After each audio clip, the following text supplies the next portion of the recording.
Let's work some chi-squared test examples. So these examples are in your notes, and it says, Mrs. Leahy contacted a random sample of her former students from 2005, 2006, and 2007 and asked them, how often do you use a spreadsheet program like Microsoft Excel or Google Sheets? Does the distribution of spreadsheet usage appear to be the same across the 3 years? Okay, so when I'm reading this question, I see a two-way table, and the first word that just kind of centralizes what I read here is this word same. If you see this word same in the problem, that should make you think this could possibly be a test for homogeneity. So homogeneity is a test where we would like to see if two groups or 2 or 3 or 4 groups look the same, or in other words, if the distribution of a variable is the same across those two groups. So I would start by asking myself, what are my variables? What are my populations? And what does it mean to be the same? So in this case, my variable is how often do you use the spreadsheet? And my groups or my populations would be like all the students from 2005, all the students from 2006, and all the students from 2007. So this feels like a homogeneity test. So let's try to make that work. All right, so we're going to do this chi-squared test for homogeneity. All right, so I would set up my hypotheses. These are going to be set up in words. So the null hypothesis is going to be that the distribution of my variable, spreadsheet usage, is the same across all 3 years. And my alternative hypothesis is that the distribution of spreadsheet usage is not the same across the 3 years. Okay, so the distribution is the same. That one goes in ho because the null hypothesis is always a statement of equality. And then the other one goes in ha because the alternative hypothesis is a statement of inequality. Okay, so remember that we don't have to do the P of phantoms here because there's no variables used in this statement, so I don't have to define it like I did in the last section. For example, where we had P1 equals the proportion of stolen cars that are white, because I don't have to clarify what P1 is because I'm not using a variable. Okay. As far as the assumptions and conditions go, this is a random sample. It's stated in the problem it was random, and you can say that it's stratified by year. In other words, we took this random sample and then we've broken it into 3 pieces by categories. So that's the same, mathematically speaking, as taking a sample from 2005, 2006, and 2007. I want to check my 10% condition, and so I want to make sure that my groups, my 2005 group, my 2006 group, my 2007 group, that those are less than 10% of their respective populations. In the notes, I have this as 119, less than 10% of all students from those years. That would probably be okay in this group as well, but it would be better, since we're thinking about it as being 3 groups, to measure it as 3 10% conditions. The next thing I'm going to do is I want to confirm that all expected counts are at least 5. And so I'm going to look for the smallest expected count. So the smallest row is 36. The smallest column is 35. So I would do row total times column total divided by total total. That gives me 10.58 for that particular cell in the table. And so if my smallest count is at least 5, then all of my expected counts are at least 5.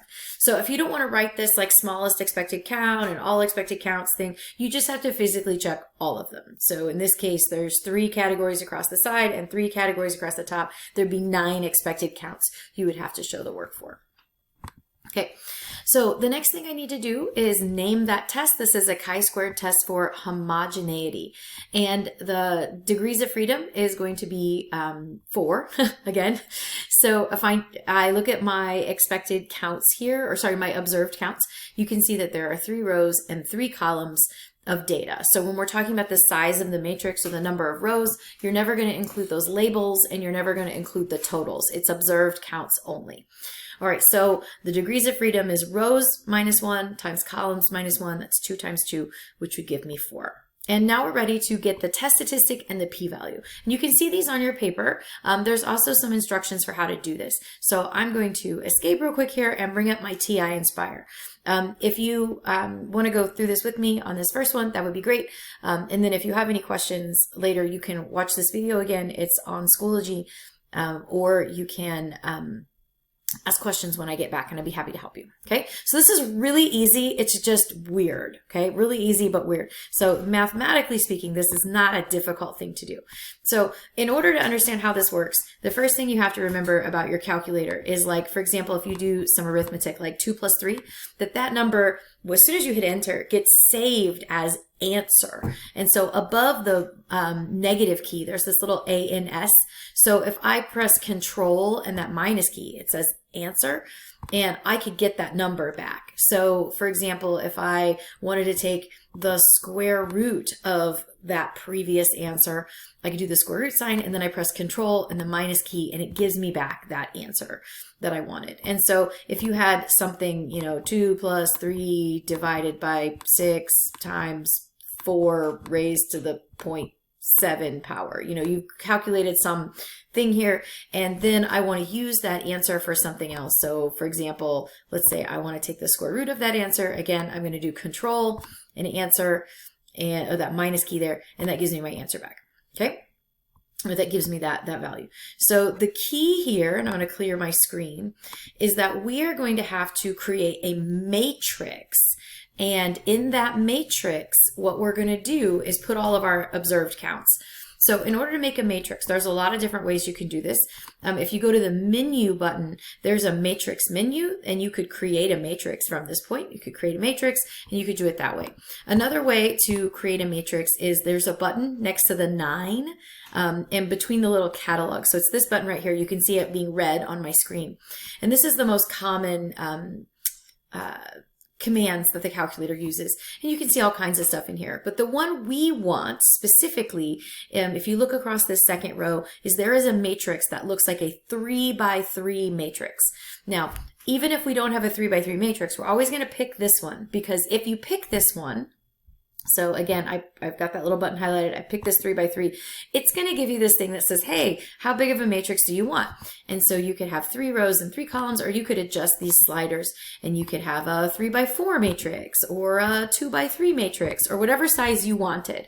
So when you select that little 3 by 3, it gives you this create a matrix where you can make it have however many rows and columns that you want. In this case, we do want a 3 by 3 matrix, so I'm going to click OK. All right, and then I'm going to put in my answers from my observed counts only. So no totals, no labels. So for example, my first one was 18. Also, the easiest way to kind of move back and forth in this matrix is to press that tab key. If you press tab, it just takes you to the next box. So I'm going to go 15, tab, 11, tab, 13, and so on. So again, I'm just working through this field. All right, so once you have this filled in, once you've filled in all of your observed counts, the trick that we're going to use is we're going to hit enter. And when we hit enter, this is going to save this observed matrix in that little answer key. So right now it is saved in that control minus, like I've got this thing saved in there. And we're going to run this test now exactly like we would pretty much any other test. So I'm going to go menu, statistics, and stat tests. And the one I want is the chi-squared two-way test. Now the chi-squared two-way test is used for both independence and homogeneity. You're going to use this anytime that you have a two-way table of data. So I'm going to click this two-way test, and it gives me this menu, and it says, where is your observed matrix? So what I'm going to do is I'm going to paste my observed matrix into there. So I'm going to press Control and then that minus key, and it's going to paste my matrix into that spot. Okay, once I've got that, I'm going to click OK, and here is my chi-squared value and my p-value for this test. Now, another kind of fun thing, fun from is probably the wrong word here, but another nice thing about your calculator maybe is there is this variable button. Anytime you run one of these commands, if you press variable, you can have access to all these values. So for example, if I said variable and I press that chi-squared button, it would give me back, sorry, you can't see that, it would give me back that chi-squared value right there. Okay, but the one that I like the most is this variable, is this one that says expected matrix. If you click the one that says expected matrix, it will literally give you back the expected values for the whole table. So you may remember when we checked our expected counts, we had 10.59 for that little field up there. And look, there and behold, there it is. Okay. All right. So I'm going to go back to my slides here. Okay. So I've got that test statistic and that p-value. And again, here's the instructions for what to do with those. Okay. So again, we're going to create a matrix when we go to do this, and we're going to create a 3x3 matrix. We type it in, we hit enter, we're going to paste it using that control into that observed. Okay, we hit enter, it gives us back this value. And if you want to see the expected counts, you can do that as well. All right, so again, since the p-value here is like 0.888, which is ridiculous, right? Okay, so the p-value is greater than alpha, I fail to reject the null hypothesis. Okay, and then I want to express what that alternate hypothesis was. So I'm not convinced of the alternate. So remember, our idea was that the distribution of spreadsheet usage is different for the 3 years. And I really don't have any evidence for that. Okay, the p-value is greater than alpha. I'm not convinced in that ha statement. Okay, all right. In this next question, it says, a survey was taken to determine if there's a relationship between students having a landline telephone in their home and their school level. A random sample of 250 Leahyville Community School Corporation students from grades K to 12 produced the results shown in the table. Is there evidence that the school level and having a landline telephone at home is associated? Use a 5% level of significance. And I think in your notes packet may actually say independent, might actually use that word here. Okay, so when we're looking at this problem, the word that jumps out at me is association, or if in your notes packet, it may say independent in this case. Either one of those words is a pretty big clue that you're going to be doing a chi-squared test for independence, which means we probably have two variables inside one population. So I would ask myself, what are my variables? Well, it looks like we asked them two questions. What grade level you're in? So that would be like one of the variables. And then the other variables, do you have a landline telephone at home? So my population then must be all Leahyville Community School Corporation students. So one population, all students. Okay. And then my groups here are the variable one would be like the elementary, high school, like grade level, that's one variable. And then the yes and no, that is the other variable. Okay. All right. So we would go to this next part. Okay. You can see this in your notes key that you're looking at. So my null hypothesis would be that school level and having a home computer are independent for this population, Leahyville Community School Corporation students. My alternate hypothesis is going to be that they're not independent, that they are associated.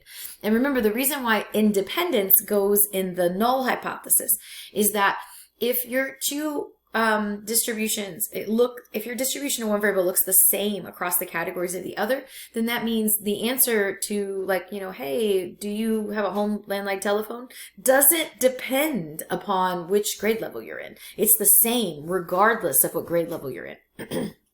Okay, you could also write these as the ho could be not associated and the ha could be they are associated if you want. Okay. All right. In this question, again, we have a random sample that's stated. Since there's only one sample, 250 is less than 10% of all students. Sure. And then we would want to check that smallest expected count. So the smallest row is either elementary or middle. It doesn't matter. And the smallest, the row is no, and the column would be that 75 or 75. So row total times column total divided by table total is 30. That's bigger than 5. So we know that all expected counts are greater than 5. Again, we're going to do a chi-squared test for independence. If you look at the rows and the columns here, this is going to be 2 rows and 3 columns because I'm not including totals or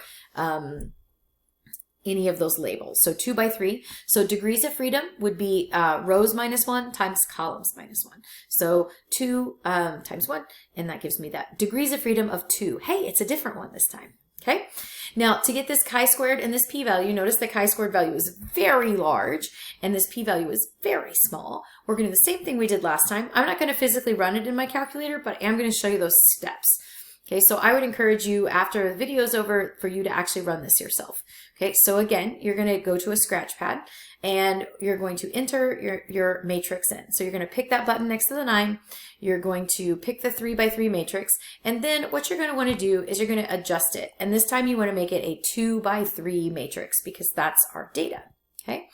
Once you've got that 2 by 3 matrix selected, you're going to be able to type in those numbers from the table.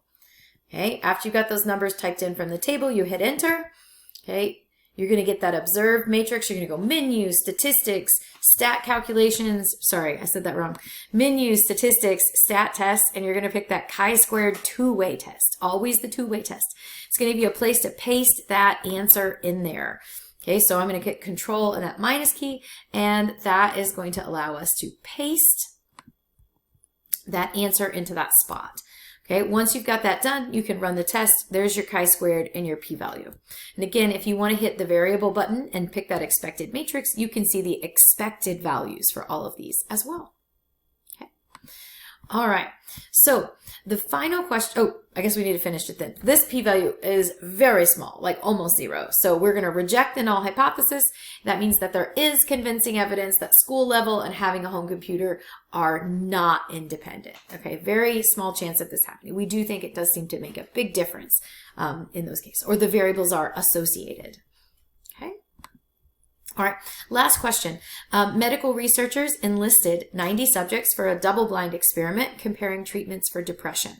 The subjects were randomly divided in 3 groups and given pills to take for a period of 3 months.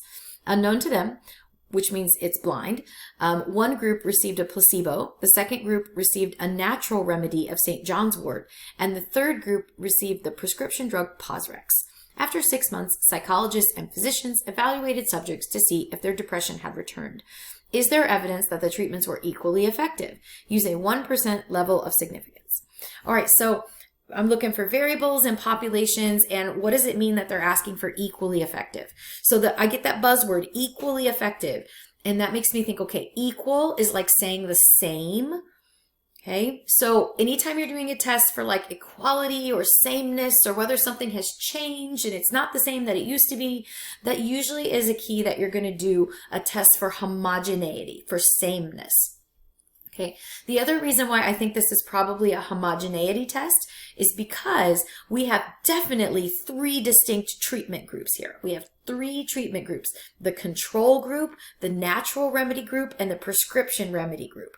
So these 3 groups, we want to know if this treatment is the same across these 2. Like, are they equally effective, or do each of these have the same percentage of depression returning or not? Okay, so the variable is, did your depression return, yes or no? The populations are the treatment groups, placebo, St. John's wort, and Posrex, and that equally likely tells me this is probably going to be a chi-squared test for homogeneity.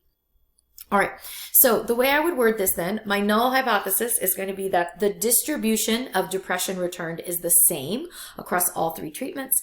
And my alternate hypothesis would be that the distribution of depression returned is not the same for all 3 treatments. Okay. All right. We're looking at this matrix. It is a 2 by 3 matrix in this case.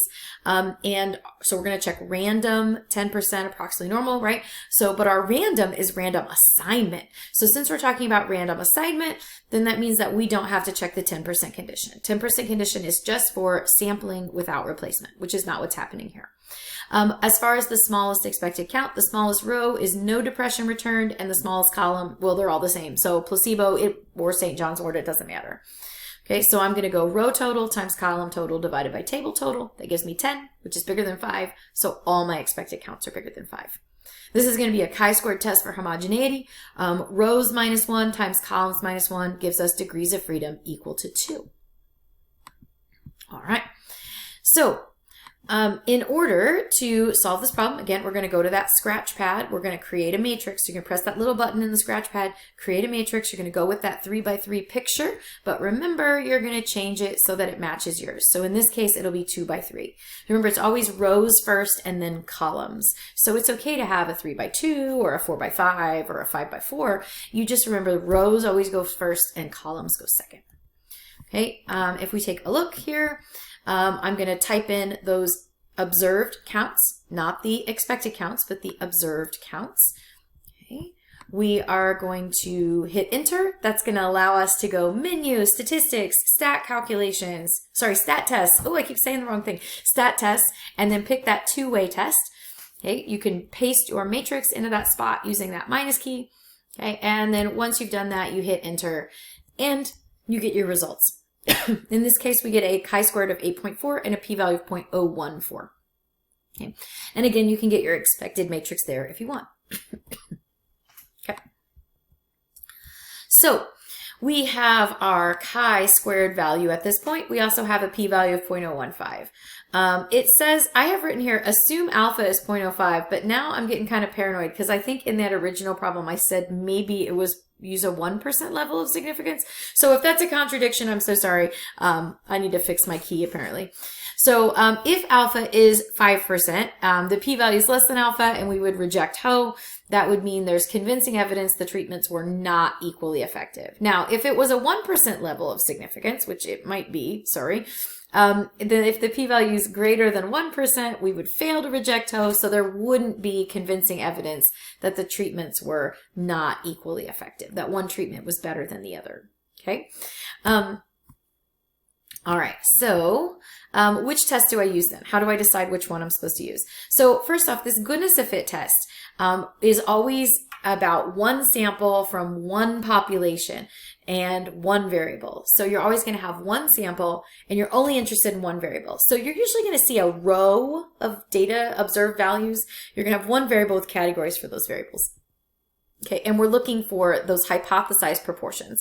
In a chi-squared test for homogeneity, you usually have multiple groups, and you're trying to look for the distribution to be the same across these multiple groups, which means I don't really care what P1 is. I just need the first proportion to be the same for all the groups and the second proportion, etc. You're going to be on the lookout for buzzwords like same, different, equal, changed, something like that. That usually indicates it's a homogeneity test. In a chi-squared test for independence, you're going to have one population, but you're going to have two variables. And you're going to be testing to see if those variables are independent or dependent. Look for words like association, dependent, related, independent. That usually means you're in an independence test. Remember, for a goodness of fit test, that your null hypothesis is going to be that P1 equals a number, P2 equals a number, P3 equals a number. And your alternate hypothesis is like, nah, it's not that. At least one of those is wrong. In a test for homogeneity, your null hypothesis doesn't use any variables. You're going to say the category proportions or the distribution of this variable is the same for all populations or treatments. And your alternate hypothesis is that they are different. They are not the same. When you are talking about a test for independence, it's basically your null hypothesis is that your two variables are independent in this population, and your alternative hypothesis is that they are not. So here's what you need to be able to do. You need to be able to do a couple things with both kinds of tests. You need to be able to get the degrees of freedom for a goodness of fit test, and you need to be able to get degrees of freedom for a two-way test. Goodness of fit is categories minus 1. Two-way test, it's rows minus 1 times columns minus 1. You need to be able to calculate expected values for a goodness of fit test and for a two-way test situation. So for goodness of fit, it's just n times p. Okay, so if I think P1 is 30%, I take 30% of whatever the sample size is. For a two-way test, it's row total times column total divided by total. When I want to be able to calculate the chi-squared test statistic by hand, which means you got to be able to fill in the formula with observed values and expected values in the right spot, you also need to be able to find it in your calculator. Calculator stuff is usually really easy. Goodness of fit test, you're going to run in a spreadsheet. And with a two-way test, you're going to run that in that scratch pad using our trick of pasting. Okay. You need to be able to perform all the steps of phantoms for chi-squared tests of goodness of fit, homogeneity, and independence. And remember, the basic part of that is really just setting up the hypotheses. Most of the stuff in between, the assumptions and conditions, that stuff is pretty much the same. And then you need to recognize what kind of chi-squared test is needed based on the context of the problem. And that's kind of the trickiest part of this. So at the beginning here, that's a little bit of a struggle, but the more you kind of fight with these questions, the more you can start to kind of see the difference. I really want to compare these two groups, homogeneity. I want to compare these two variables, independence. I only have one variable, goodness of fit. Okay, so if you have any questions, let me know, and I will be back next time to try to help you out. Have a great day.